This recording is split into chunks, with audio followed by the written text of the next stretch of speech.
मंत्रिपरिषद के मेरे साथी वित्त एवं रक्षा मंत्री श्रीमान अरुण जेटली जी, रक्षा राज्य मंत्री श्रीमान इंद्रजीत सिंह जी राव,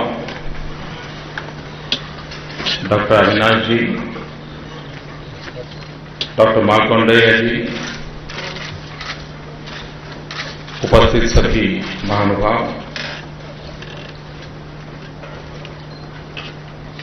आज जिन महानुभावों को सम्मानित करने का मुझे सौभाग्य मिला है,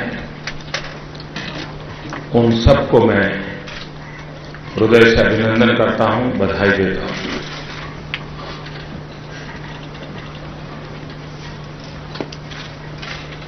उनका क्षेत्र ऐसा है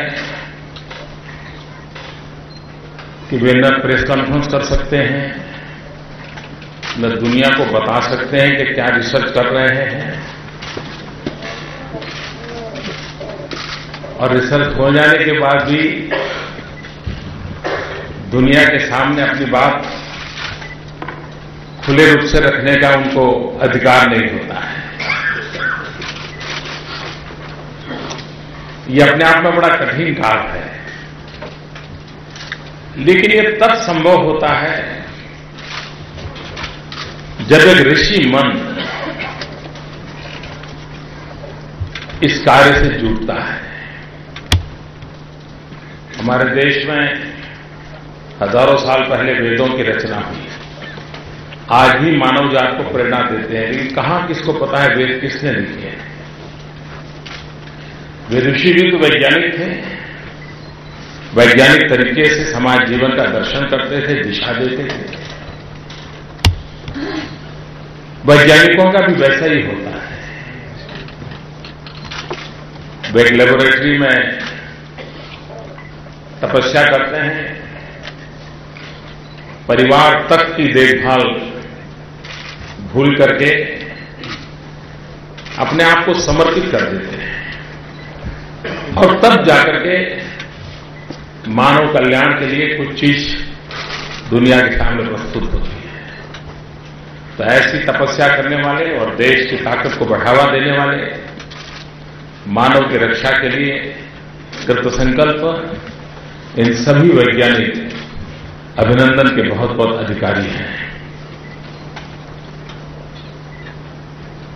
बहुत तेजी से दुनिया बदल रही है, युद्ध के रूप रंग बदल चुके हैं, रक्षा के और संहार के सारे पैरामीटर्स बदल चुके हैं।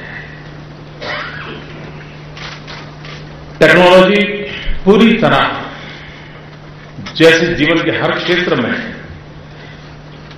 प्रीडोमिनेंटली ड्राइव कर रही है, वैसे ही सुरक्षा के क्षेत्र में भी है। और गति इतनी तेज है कि हम एक विषय को कंसेप्चुलाइज करें, उसके तो पहले उससे 2 कदम आगे कहीं प्रोडक्ट निकल आती है और हम पीछे के पीछे रह जाते हैं। और इसलिए भारत के सामने सबसे बड़ी चैलेंज मैं जो देख रहा हूं वो ये है कि हम समय से पहले काम कैसे करें। अगर दुनिया 2020 में इन आयुधों को लेकर के आने वाली है, तो क्या हम 2018 में उसके लिए पूरा प्रबंध करके मैदान में आ सकते हैं? और विश्व में हमारी स्वीकृति, हमारी मांग किसी ने किया इसलिए हम करेंगे, उसमें नहीं है। हम विजुलाइज करें कि जगत ऐसे जाने वाला है और हम इस प्रकार से चलेंगे, तो हो सकता है हम लीडर बन जाएंगे। और डीआरडीओ ने स्थिति को रिस्पॉन्ड करना है कि डीआरडीओ ने प्रोएक्टिव होकर के एजेंडा सेट करना है, और हमने ग्लोबल कम्युनिटी के लिए एजेंडा सेट करना है। ऐसा नहीं हमारे पास टैलेंट नहीं है, ऐसा नहीं हमारे पास रिसोर्स नहीं है,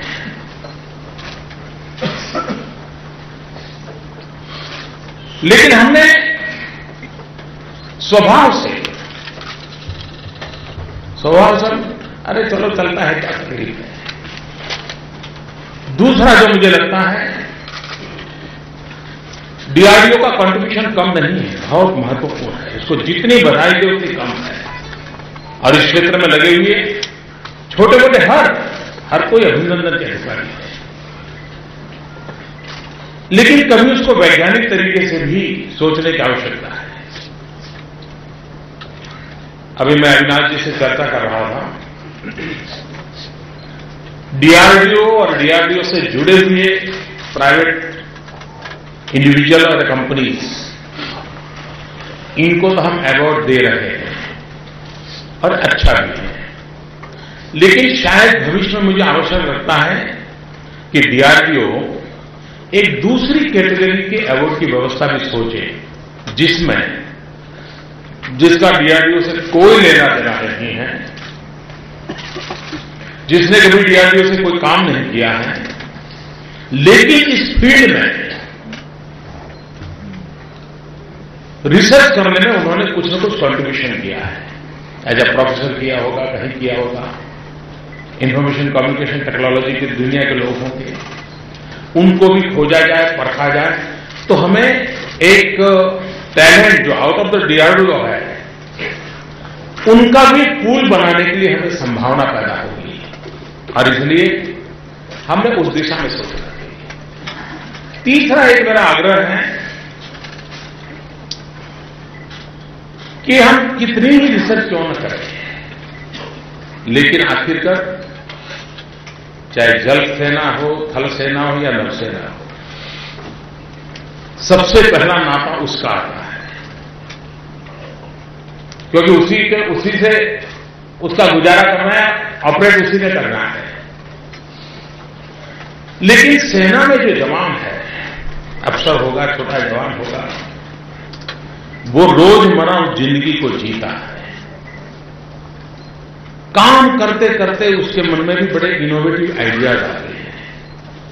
जब वो किसी चीज को उपयोग करता है, उसको लगता है इसके बजाय ऐसे होता तो अच्छा होता। उसको लगता होगा लेफ्ट साइड डोर खोलता है, लेकिन राइट साइड होता तो अच्छा होता। ये कोई बहुत बड़ा रॉकेट साइंस नहीं होता।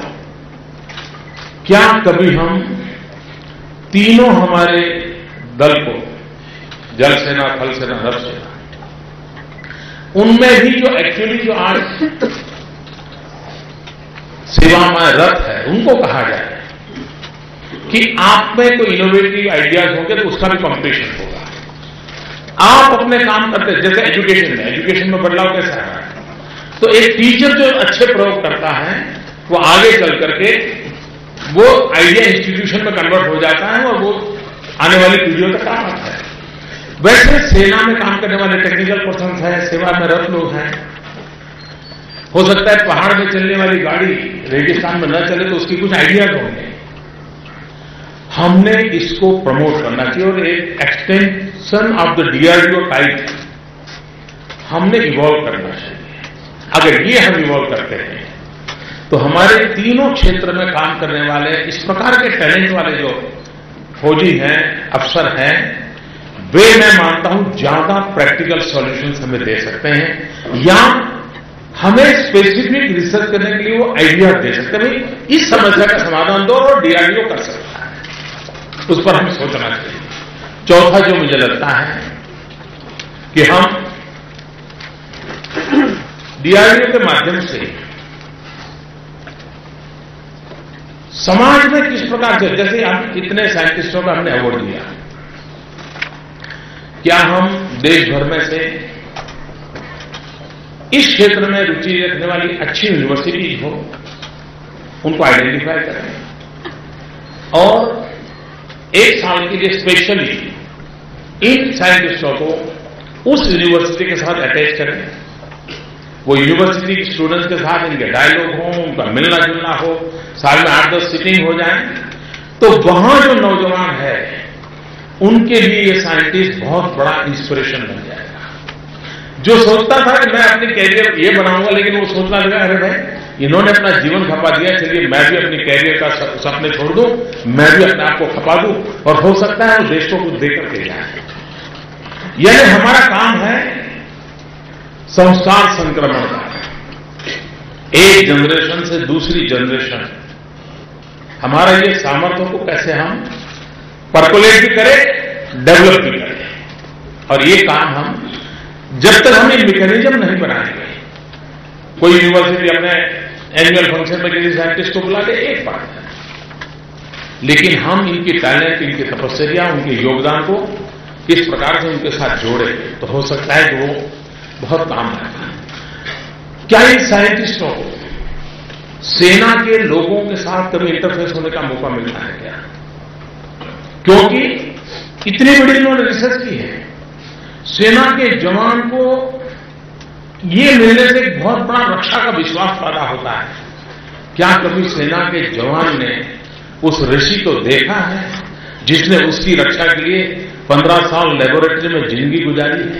जिस दिन सेना में काम करने वाला व्यक्ति उस ऋषि को, उस साइंटिस्ट को देखेगा तो मेरे लिए इस महापुरुष ने बताया, आप कल्पना कर सकते हैं वो ऑनर का फल कैसा होगा।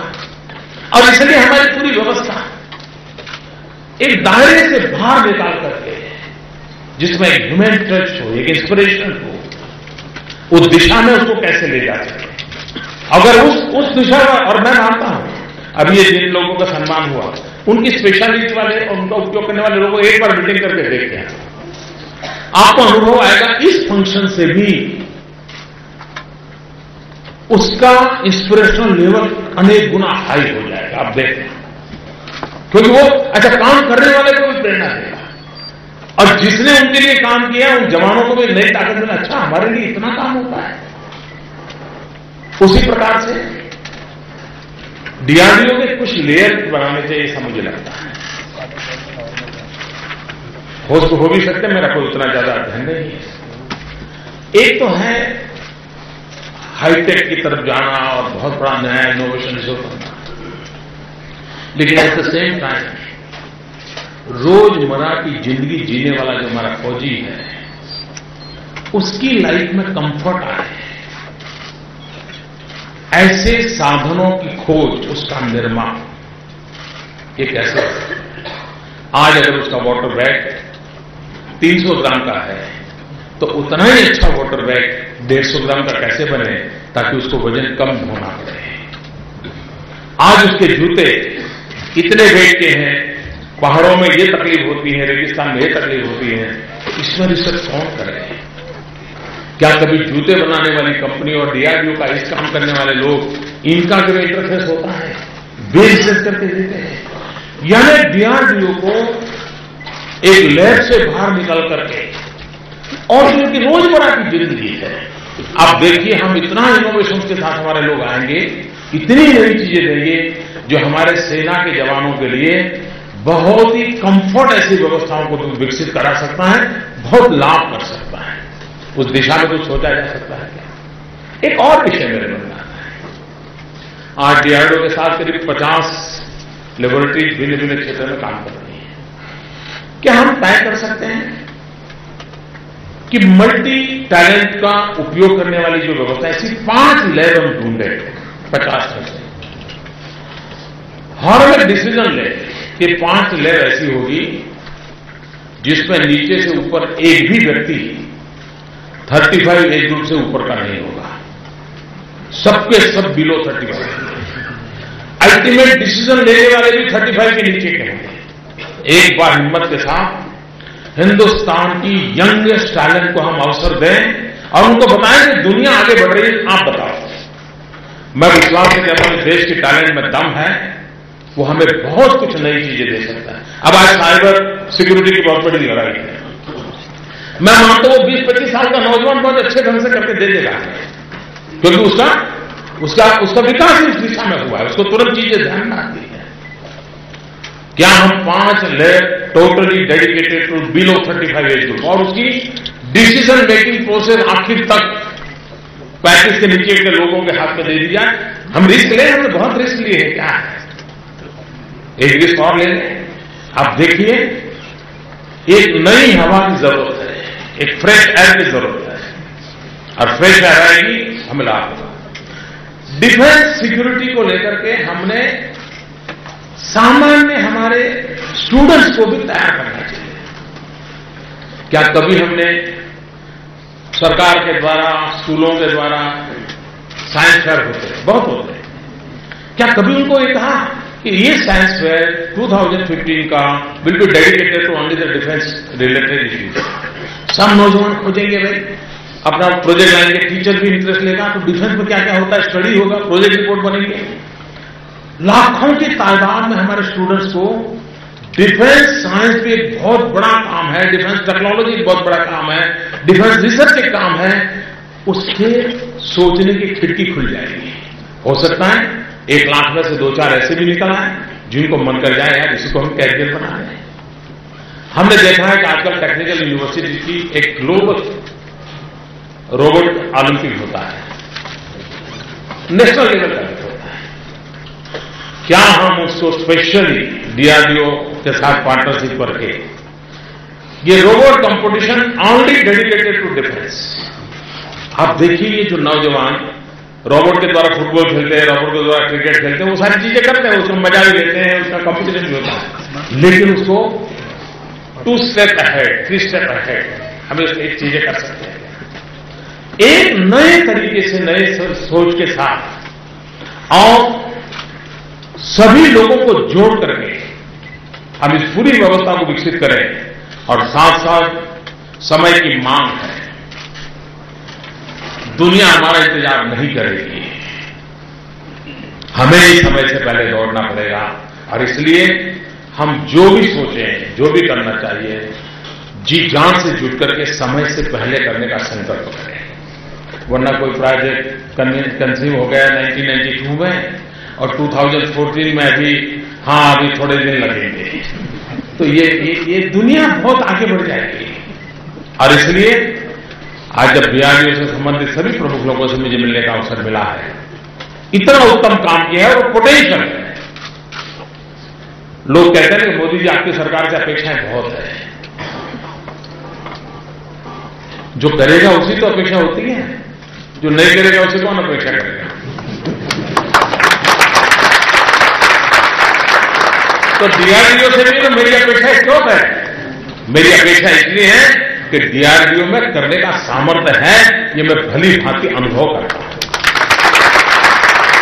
आपके अंदर तो सामर्थ्य हो रहा है, आपने करके दिखाया है, और इसलिए मुझे विश्वास है आप उसको कर सकते हैं। फिर एक बार सभी वैज्ञानिक महानुभावों को देश की सेवा करने के लिए, उत्तम योगदान करने के लिए बहुत बहुत शुभकामनाएं देता हूं, बहुत बधाई देता हूं। धन्यवाद।